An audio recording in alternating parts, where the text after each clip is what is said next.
Live from tape, it's That Boy Rants. Da da da da da da da da da da da.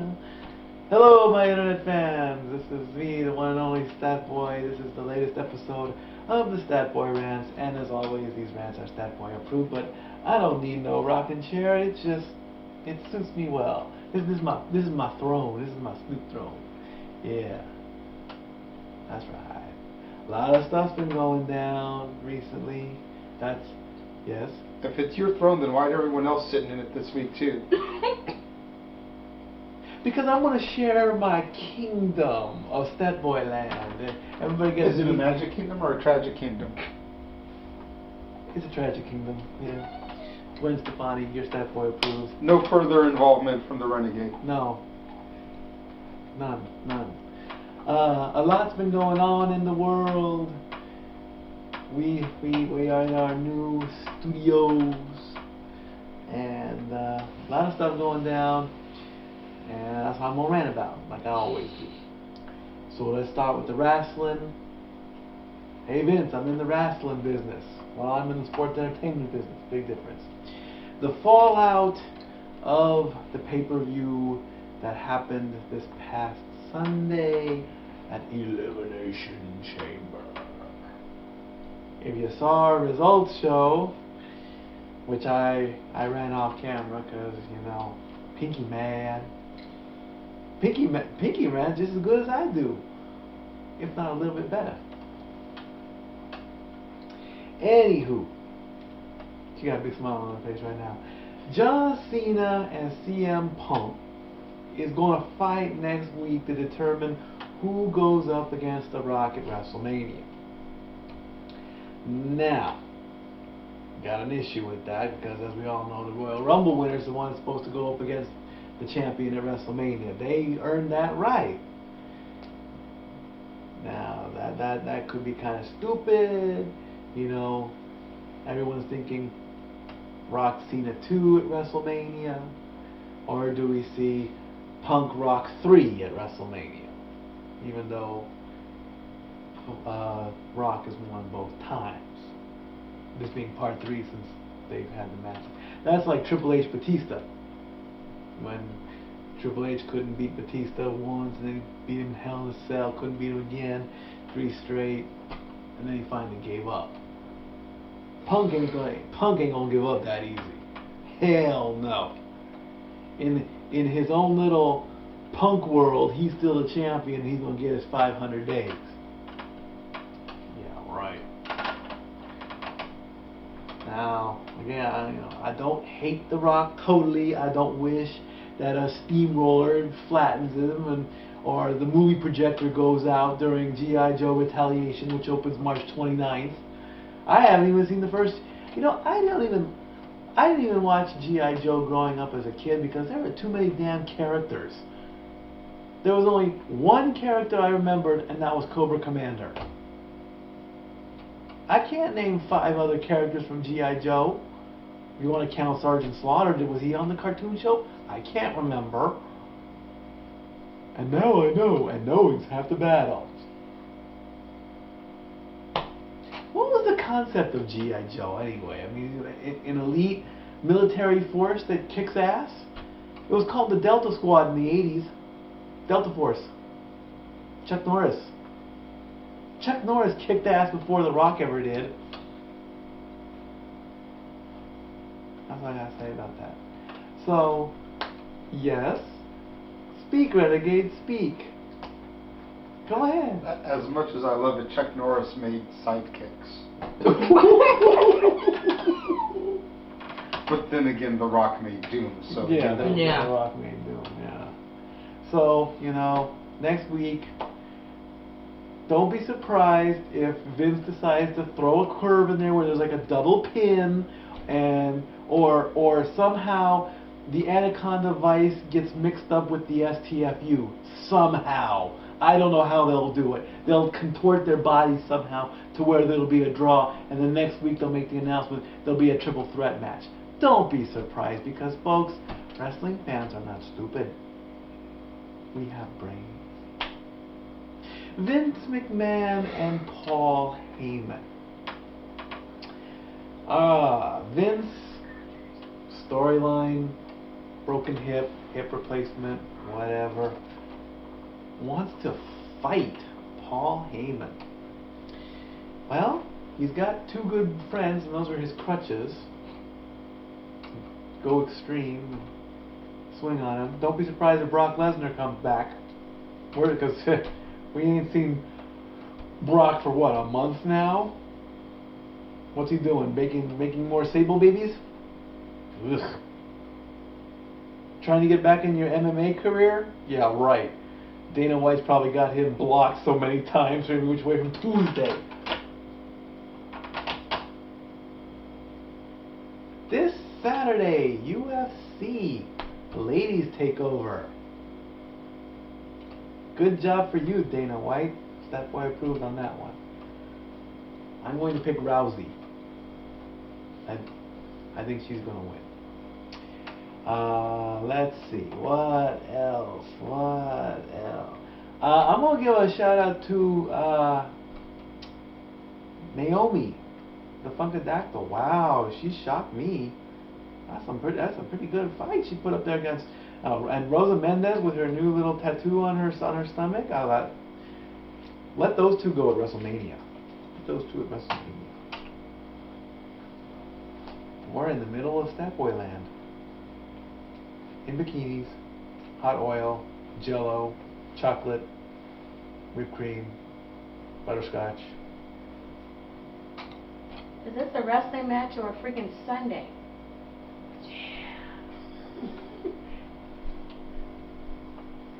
I'll be a happy Saturday.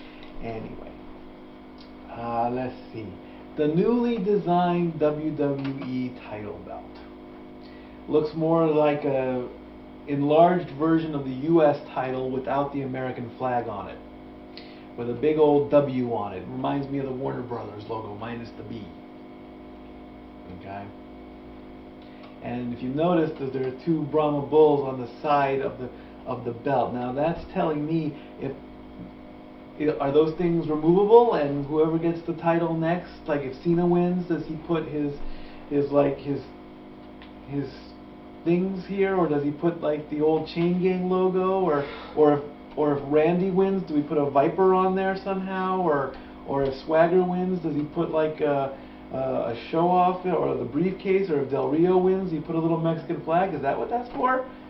Or is that just Rock's belt? I mean, I don't like it. I didn't bring back the Winged Eagle belt somehow. Come on. The spinner belt toy that The Rock mentioned, I mean, yeah, that's good marketing. But the problem was that the spinner part would scratch. You get this as it spun. So it's like, what's the fun in that? Ugh. Whatever. WrestleMania 30 in New Orleans, in Louisiana. Go back up to the East Coast. Go back to New York like you did at 10, like you did at 1, like you did at 20. 10, 20, 30, man. I mean, what's bigger in New York? Yankee Stadium, maybe. That's pretty big. I mean, yeah, the Superdome is big. Not as big as Sky Dome, not as big as the Citrus or the Orange Bowl, or Florida or whatever. Go to New York, man. You're making a big mistake. What are you gonna have some Cajun style stuff down there? You're gonna serve up Cajun food at the WrestleMania brunch? Cayenne peppers? Throw beads in the crowd? Please. Oh, what else? Brad Maddox. Well, you got yourself a job. Good for you, buddy. The assistant to Vicky Guerrero.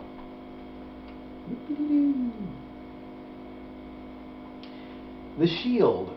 During their 6-man tag, it's like I think King said, you know, what can stop the Shield? And I wanted to throw out a gun, because I always said, you know, back in the day, I used to say, why don't they use guns in wrestling? Well, guess what? They wear bulletproof vests, so that's out. Guns won't stop the Shield. Injury will. Lack of fans. Maybe the Shield needs one more person, make it a nice little four-person stable.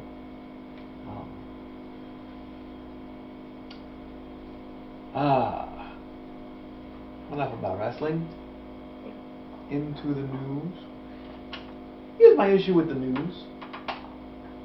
The recent manhunt that finally ended up, Christopher Dorner, Big Bear. 7 days long. 7 days too long, if you ask me. Because every day I had to hear something about it. Every day I had to hear conflicting stories. Every day I saw, I've seen the footage of Big Bear and the cabin burned down, and people think he's dead, and people think he's not dead. Well, guess what? He's dead. It's over and done with. Don't need to hear about it anymore. Leave the people alone who were traumatized by him. Let the families who sadly lost their lives, thoughts and prayers to y'all, you know, sorry what happened. Let them move on with their lives. Because here's the thing, after the cabin burned down and all that stuff, the next day was the funeral for the Riverside police officer that tragically lost his life. Okay? It's a funeral, people. Can't people mourn in private? Do you have to show? I mean, I understand it's a tragic event, okay? A police officer that is sworn to protect and serve lost his life. I get all that. I'm not trying to sound like an idiot, but I don't need to see that on television. The media, the news, is glorifying a man's death by airing a funeral, okay? What's next? You're going to air an autopsy? Breaking news! The LA coroner has made the first cut. You know what the first cut in an autopsy is? A Y-shaped cut from collarbone to sternum. You know how I know that? Documentaries. Watch them. You know what they do after they make the cut? They peel back your sternum. Too gruesome? Too soon? I don't think so. That's what happens. Coroners have got the most. The coroners and the undertakers and the morticians have got the scariest jobs in the world, I think, because they're dealing with dead bodies. I do never want to do stuff like that, because that's just. I had a horrible time in biology class dissecting a frog. I sure as hell don't want to see dissecting a human body. And like I say, for 8 days I heard about the Christopher Dorner thing. For 3 days I heard about the meteor that streaked across the sky in Russia. That meteor was 17,000 miles away from Earth, and that's a near miss. 17,000 miles is like from here to Russia, or something like that. And the latest news story, thoughts and prayers out to the family of Dr. Jerry Buss, LA Laker owner who died. I mean, what are they gonna do? Parade his body around Staples Center? In fact, is the basketball court going to be laid out? Are they going to put his casket on right in the middle of the tip-off ring? Come on. Heck, why don't we put his casket right there on courtside so he can have a courtside seat to show how bad the Lakers are playing this season? Do you really think that the Lakers are going to turn their season around because their owner is gone? Not with only 28 days left in the season, folks. They're probably going to blame their season. Oh, we've had a rough season, you know. Kobe wasn't playing as well as he should. Dwight Howard had an injured shoulder. Paul Gasol's pinky is broken. My big toe hurts. We lost our owner. Ticket sales are down.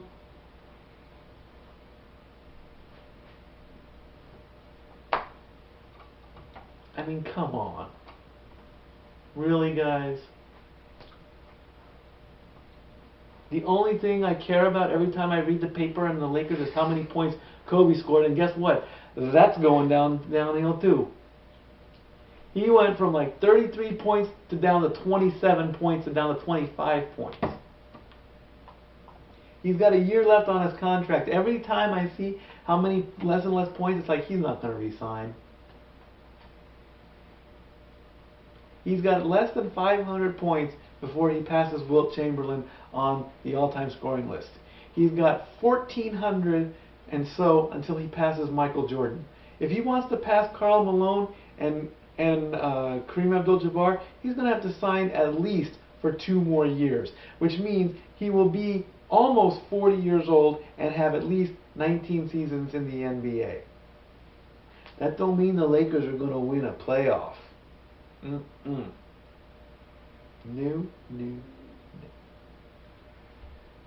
One good thing about the news, though, is they did a very nice tribute story on Dr. Jerry Buss.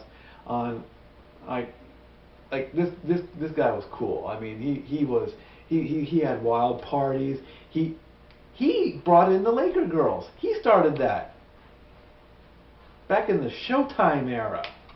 Magic Johnson.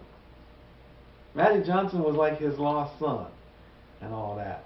In fact, now the first time I actually ever heard of Dr. Jerry Buss, this was when poker first made its arrival on television. This is when like the World Poker Tour would televise poker tournaments. They had the camera underneath the cards. You could tell what they were having. You know, the pocket kings or whatever. And Dr. Jerry Buss was in a tournament at the Bicycle Casino Club in Gardena, or not Gardena, Bell Gardens, near Bell Gardens, where the Santinos train and all that.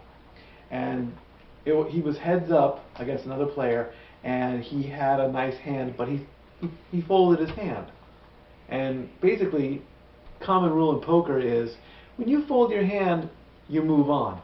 What Dr. Jerry Buss did, and I love this story, he took the deck from the dealer and he dealt out the rest of the cards to see what would happen had he stayed in. And he realized that if he stayed in, he would have won the tournament. He ended up losing. He took second place. He took like $1 million pot or whatever that he really didn't need. Because let's face it, when you're the owner of a basketball team, regardless of what team it is, you're making money.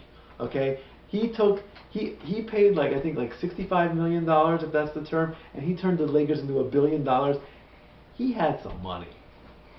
So, you know, Dr. Jerry Buss will miss you, but you're definitely Stat Boy approved. And the one thing I do not want to see is I do not want to see Jeffrey Ross burn him.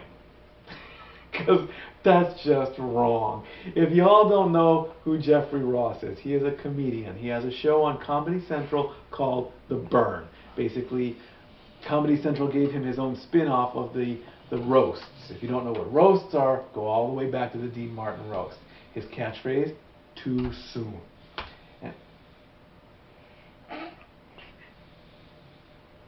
Wow, my ranting has put the lay to bed. So, out of respect. Welcome! I'll get back to that time next time, okay? Jeffrey Ross, follow him on Twitter at Jeffrey Ross. Do not burn Dr. Jerry Buss. Burn Christopher Dorner if you want. There were plenty of memes out there. I never saw them. Follow me at LBStatKid1977. Send me those topics that you want to see. WrestleMania is 7 weeks away. Not much else is happening, so we'll just leave it at that. It's late. Good night. See you all next week. And as always, Step Boy out.